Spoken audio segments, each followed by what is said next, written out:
Olá, estudantes do terceiro ano! Tudo bem com vocês? Temos mais uma aula de história. Vamos lembrar lá dos nossos combinados. Se você precisar sair de casa, lembre de usar máscara. E como a professora sempre diz, nada de deixar o nariz de fora não, tem que cobrir o nariz, certo?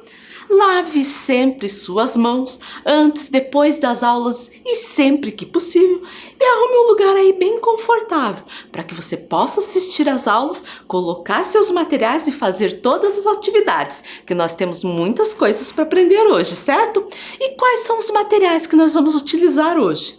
O caderno ou a folha para você registrar a aula, lápis, borracha, lápis de cor, canetinha, papel colorido, mas espera aí, não precisa ser papel inteiro. Hoje até eu trouxe retalhos de papel que sobram de outras atividades, certo? Também vamos precisar de tesoura, cola e rolinho de papel higiênico, aquele rolinho que tem dentro do papel higiênico. Pode ser de outro produto similar, por exemplo, de novelo de lã, de papel toalha, o que você tiver aí. Eu vou deixar um tempo aí para você pegar todos esses materiais.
E daí, já pegou seus materiais?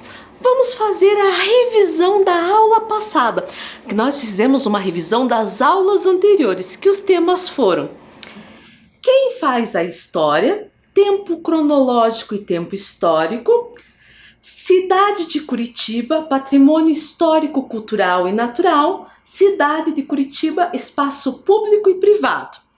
E a Vivi veio recordar o que quer dizer história.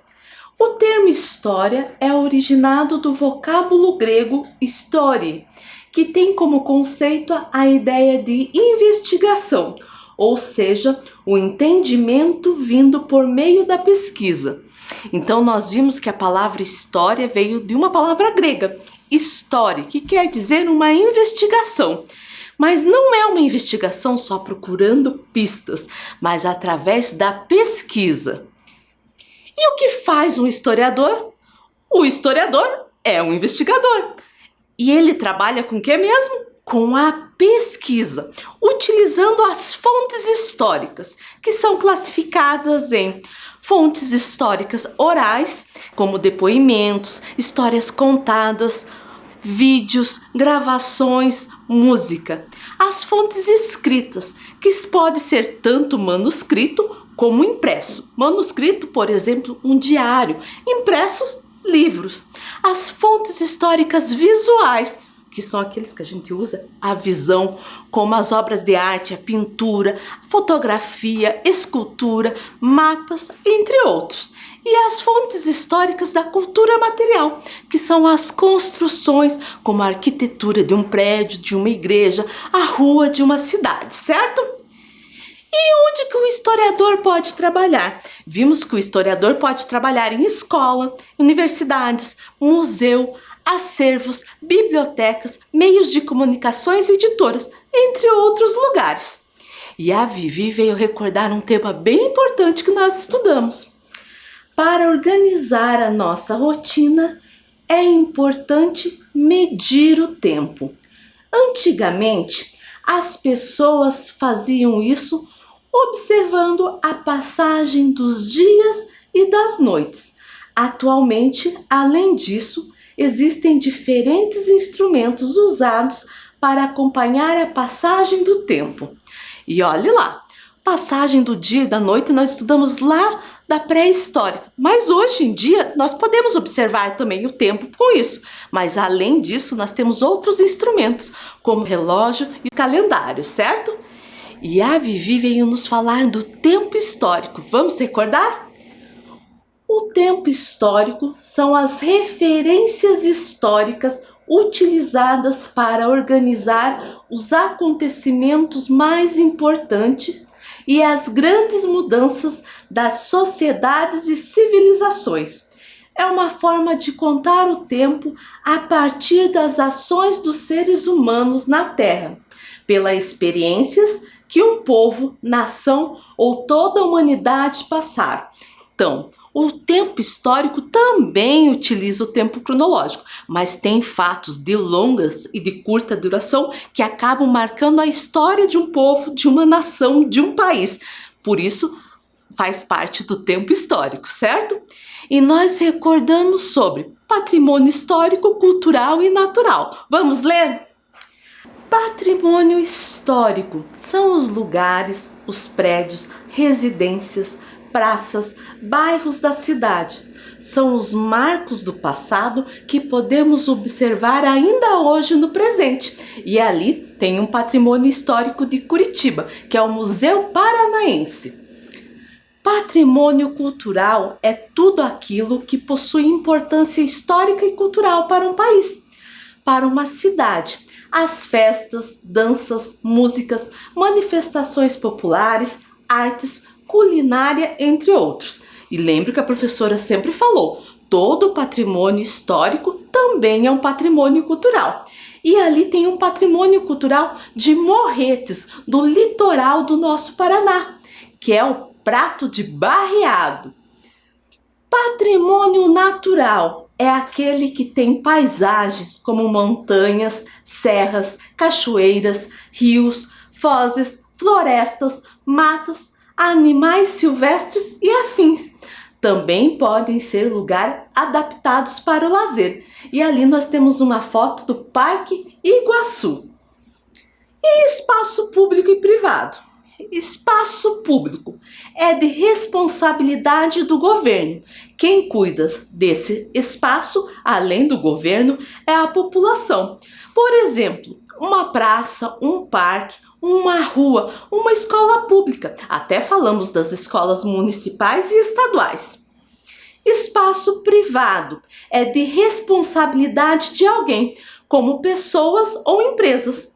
Quem cuida desse espaço é o dono ou a pessoa que aluga o lugar, como casas, lojas e shopping center.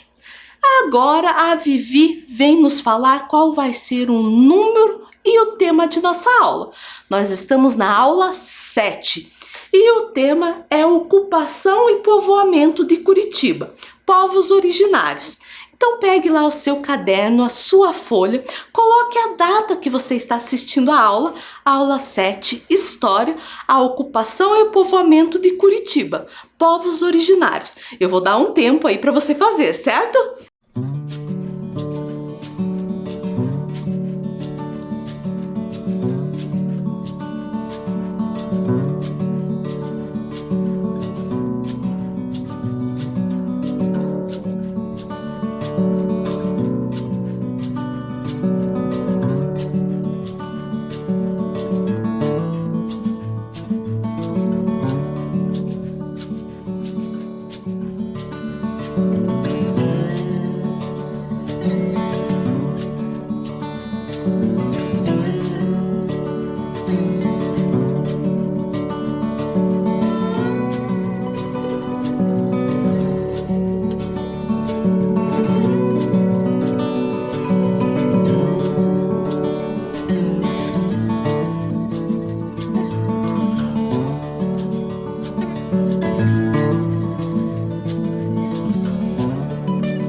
E daí, vamos continuar? E a Vivi veio nos trazer um recadinho, recordando sobre as fontes históricas escritas. Estudamos sobre fontes históricas escritas, que são documentos textuais que podem ser impressos ou manuscritos. Exemplos: carta, testamento, livros, jornais, etc. E olhe lá o que ela veio nos perguntar. Você sabe qual foi a primeira fonte histórica escrita do Brasil? Sabia que no Brasil teve uma primeira fonte histórica escrita? Teve sim. Você sabe qual é? Se não sabe, eu vou te contar. Foi a carta de Pero Vaz de Caminha ao rei Dom Manuel, comunicando a chegada deles na ilha de Veracruz. Professora? Carta? Ilha de Veracruz? A carta foi escrita por Pero Vaz de Caminha em Porto Seguro, entre 26 de abril a 2 de maio de 1500, quando chegaram na ilha de Veracruz, que posteriormente recebeu o nome de Brasil. Esta carta comunicava ao rei sobre as impressões sobre o território que viria a ser chamado de Brasil. Vamos ler um trecho dessa carta e eu quero que você preste bastante atenção, que depois vai ter perguntas. Trecho, carta de Pero Vaz de Caminha. A feição deles é serem pardos, maneira de avermelhados, andam nus, sem cobertura alguma, não fazem o menor caso de encobrir-se. Trazem os beiços de baixo furado e metidos neles ossos brancos e verdadeiros, da grossura de um fuso de algodão, agudos na ponta como um furador. Os cabelos seus são corredios e andam de tosquia alta, rapados até por cima das orelhas. Andavam pintados de tintura vermelha pelos peitos, quadril, coxas e pernas, mas os vazios, como a barriga e estômago, eram da sua própria cor. A tintura era assim, vermelha, que não saía na água, ficava até mais vermelha. E daí, você entendeu? Uma linguagem bem diferente do que nós temos agora. Pensando que essa carta foi traduzida, que ele escreveu com o português de Portugal, não aqui o português do Brasil, certo? Mas nós vamos entender mais um pouquinho dessa carta. E olha a pergunta que a Vivi veio fazer sobre essa carta. Você conseguiu descobrir sobre quem, o qual povo Pero Vaz de Caminha falava na carta? E daí, você conseguiu descobrir sobre quem que eles falam? Ele fala sobre os povos originários, os indígenas, que viviam aqui no Brasil antes dos portugueses chegarem. Então, povos originários viviam aqui no Brasil antes deles chegarem, certo? Tem muita gente que diz, os portugueses foram os primeiros habitantes do Brasil. Tem até um texto explicando isso. Indígenas do Brasil. Ao contrário do que sempre pensamos e do que os livros contavam, os portugueses não foram os primeiros povoadores do Brasil, pois havia habitantes nativos aqui antes da chegada dos europeus. Esses habitantes nativos e suas comunidades foram chamados pelos europeus de indígenas, fazendo referência às Índias, local ao qual os portugueses acreditavam ter chegado. Que interessante, né? Os portugueses não foram os primeiros habitantes do Brasil. Aqui já moravam os indígenas, que são o povo originário ou povo nativo. Ou seja, eles viviam nessa área, nesse lugar, antes da sua colonização por outro povo. Sobre colonização pelos imigrantes, nós vamos estudar em outra aula, em outro momento. Não é agora, não. Vamos hoje falar só dos povos originários, certo? Olhe lá o que a Vivi veio nos falar. Você percebeu como Pero Vaz de Caminha descreveu o povo indígena na carta? Na carta ele dizia que era um povo pardo, com pele avermelhada, que andavam nus, que seus cabelos eram corredios, ou seja, eram lisos, e que tinha o cabelo cortado até perto da orelha, como aparece ali na imagem, certo? E ele cita também que tinha o beiço furado, com um osso enfiado, como aparece aí nessa outra imagem. Aprendemos que o povo originário do Brasil é os indígenas. Temos que entender uma coisa, não era um povo só que morava aqui, mas centenas de povos que se reuniam e se reúnem em comunidades diferentes. Vamos fazer uma atividade. Escreva ou desenhe o que você sabe ou ouviu falar sobre o povo indígena. Então, algumas coisas você já ouviu no comecinho da aula, mas aposto que você tem conhecimento, que já ouviu falar sobre isso. Então você vai desenhar ou vai escrever o que você imagina que é o povo indígena, como que eles vivem, como que eles se vestem, como que eles se portam, o que eles comem. Você vai desenhar ou escrever aí. Eu vou dar um tempo aí para você fazer, certo?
aí, o que você desenhou ou escreveu? Eu conversei com algumas crianças e perguntei o que é ser indígena, e olha o que elas me responderam. Será que algumas dessas respostas também apareceu aí na sua atividade, na sua escrita, no seu desenho? Vamos prestar atenção? Alguns não usam roupas, outros sim, tomam banho no rio. pintam o corpo, vivem na floresta, vivem em ocas, se alimentam de caça, pesca e coleta de alimentos silvestres. Vivem na cidade, usam carros e celular. E agora, algumas ideias bateram, apareceu aí, e aí também. Nós vamos aprender um pouco mais sobre esse povo e ver o que as crianças e o que vocês desenharam, escreveram, se está correto ou não, certo? E olha o que a Vivi veio nos falar. Agora, observe pinturas que retratam o que aconteceu na época em que a comitiva comandada pelo português Pedro Álvares Cabral aportou por aqui. Na época que a comitiva de Pedro Álvares Cabral chegou aqui, não havia máquina fotográfica. Os registros aconteceram através da pintura, de desenhos e da imaginação dos artistas. No dia 22 de abril de 1500, aportou aqui então a comitiva de Pedro Álvares Cabral. Nós vamos ver pinturas que retratam o que aconteceu naquela época. E eu quero que vocês observem principalmente os indígenas. Essa primeira pintura se chama Desembarque de Pedro Álvares Cabral em Porto Seguro em 1500. Quem fez essa pintura foi Oscar Pereira da Silva e ela pertence ao acervo do Museu Paulista. E nós podemos observar que, como Pero Vaz de Caminha descreveu, os indígenas andavam nus e já viviam aqui quando chegaram com suas embarcações. E tem muita gente que acha que é uma embarcação só, mas se a gente for ver nessa pintura aí, tem mais embarcações, certo? E percebo também que os indígenas pareciam assustados, mas ao mesmo tempo curiosos com aquilo tudo que estavam acontecendo. Vamos ver mais uma obra? Essa obra se chama Nau Capitania de Cabral. Quem pintou foi Oscar Pereira da Silva e está no acervo do Museu Paulista. Aqui aparecem os indígenas dentro de uma das embarcações de Cabral. Observe a maneira deles se vestir e também dos outros. Bem diferente, né? Se a gente for comparar, certo?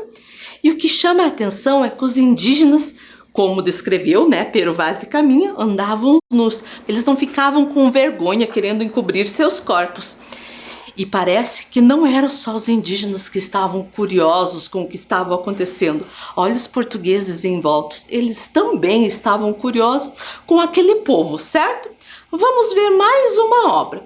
Essa obra se chama Primeira Missa no Brasil. Quem pintou foi o Victor Meireles e ele está exposto no Museu Nacional de Belas Artes. Essa obra foi pintada a partir de um trecho de uma anotação de Pero Vaz de Caminha. A missa foi celebrada por Frei Henrique. O altar ficou no alto, em destaque. A cerimônia foi assistida tanto pelos portugueses como também pelos nativos, pelos povos originários. E a gente pode ver que estão surpreendidos com aquela novidade. Estão achando curioso aquele momento. O que me chama a atenção é que até mesmo em cima das árvores os indígenas subiram para poder ver melhor. Perceberam isso? E a Vivi veio nos trazer mais um recadinho. Agora vamos observar fotos recentes dos povos indígenas brasileiros. As pinturas que nós vimos, elas são antigas, retratam um momento mais antigo ainda, quando os portugueses chegaram aqui no Brasil. Agora nós vamos ver fotos recentes dos povos indígenas brasileiros. Apesar de centenas de anos do primeiro contato dos indígenas com o homem branco, enfrentando a invasão de suas terras, a maioria dos povos indígenas lutam e tem lutado para manter sua língua e seus costumes. Muitos ainda vivem na floresta, têm o costume de pintar a pele, usar adornos como penas de animais. Em alguns povos, os costumes dos homens brancos foram incorporados, como por exemplo a vestimenta. Essa foto foi um encontro indígena, certo? Vamos ver mais uma. Também há aqueles que não vivem na floresta, mas nas cidades. Na foto aparecem indígenas em um protesto em Brasília, capital do país. E eles estão de roupas, mas com a pele pintada e com adornos indígenas, como o cocar e o colar. Porém, mesmo morando longe, da floresta, na cidade, eles não esquecem suas origens e costumes. E mais uma. Essas fotos foram tiradas no Centro de Educação Escolar Indígena Wakenai Anumaré, na Amazônia. Eu nem sei se lê assim, porque a língua indígena é bem diferente da nossa, né? Na Escola Indígena Baniua, no Rio Içana, no Amazônia. Então, é a educação indígena voltado para o povo indígena, respeitando sua cultura, mas também permitindo a sua integração com a sociedade. Tanto que na última foto eles aparecem em frente a um computador. E observe também as roupas, as vestimentas deles, os móveis, a construção da escola. O que será que eles estão estudando? Observaram? Nós vamos fazer uma atividade sobre isso. Agora você irá se tornar um pesquisador histórico, observando o passado através das pinturas e o presente através das fotografias. Você irá completar esse quadro. Ideias que se relacionam ao presente, ou seja, coisa que vocês só viram nas fotos no presente. Ideias que se relacionam ao passado, coisas que só apareceram nas pinturas. E por último, ideias que se relacionam ao presente e ao passado, que aparecem nos dois. Eu vou dar um tempo aí para você fazer, certo?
E daí, já completou o seu quadro? Olhem lá o que eu coloquei. É claro que você pode ter observado outras coisas. Ideias que se relacionam ao presente. Os indígenas não vivem somente nas florestas, ocupam vários espaços da sociedade. Eles usam vestimentas de acordo com o lugar onde vivem. Poucas comunidades indígenas possuem acesso à eletricidade e internet. As ideias que se relacionam ao passado. Eles não usavam roupas, mas adornos e pinturas corporais. Muitas comunidades indígenas viviam nas florestas. E as ideias que se relacionam tanto ao presente como ao passado. Ainda utilizam as pinturas corporais e adereços, e eles respeitam a natureza. E olhe lá o que a Vivi veio nos falar. Agora vamos confeccionar um personagem que represente os indígenas. E você vai precisar daqueles materiais que eu falei bem no comecinho da aula. Sulfite branco ou colorido, pode ser retalho, tesoura, cola, canetinha, lápis de cor ou giz de cera, rolinho de papel higiênico ou similar. Eu vou dar um tempo aí para você pegar esse material e deixar bem pertinho de você.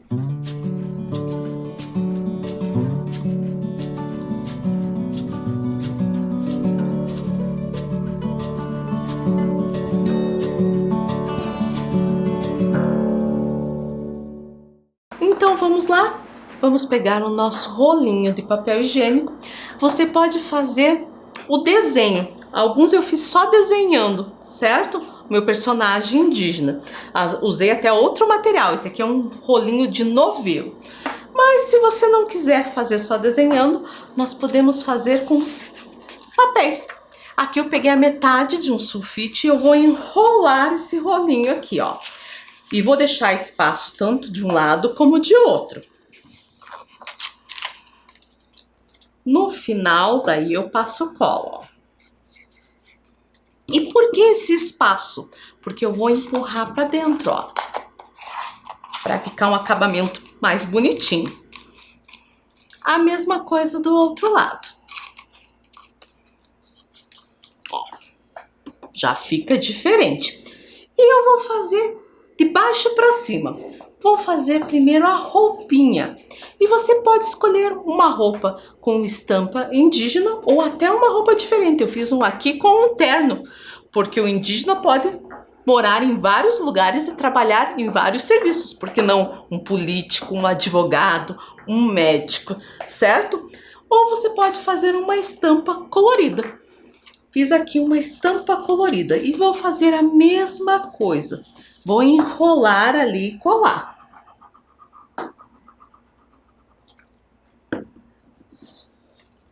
Tomando cuidado, a parte que você emendou também você vai começar aqui para não ficar a emenda na frente, certo?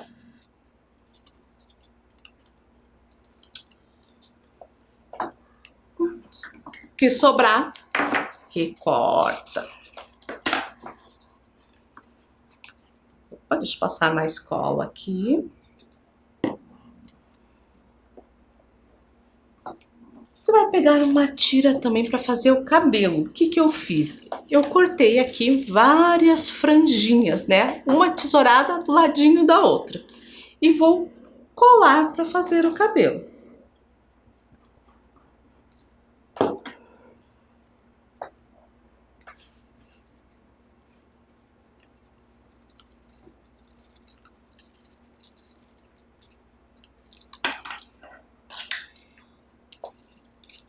Aí você vai dizer, professora, mas nem aparece o rosto dele. Porque agora a gente vai cortar aqui para fazer o rostinho, certo?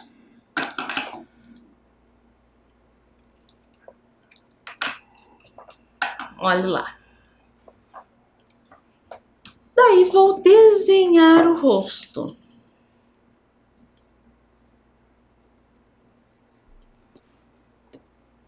Posso fazer também as manchinhas, né? Os desenhos indígenas. E posso fazer um cocar. Posso fazer de duas maneiras. Uma é fazendo um cocar inteiro, que vai em toda a volta, ou fazendo só algumas penas e colar aqui em cima, certo? Agora você vai usar sua criatividade e imaginação. Eu vou dar um tempo aí para você fazer.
E daí, gostou de fazer seus personagens? Você pode até fazer mais do que um. Eu fiz vários aqui, certo?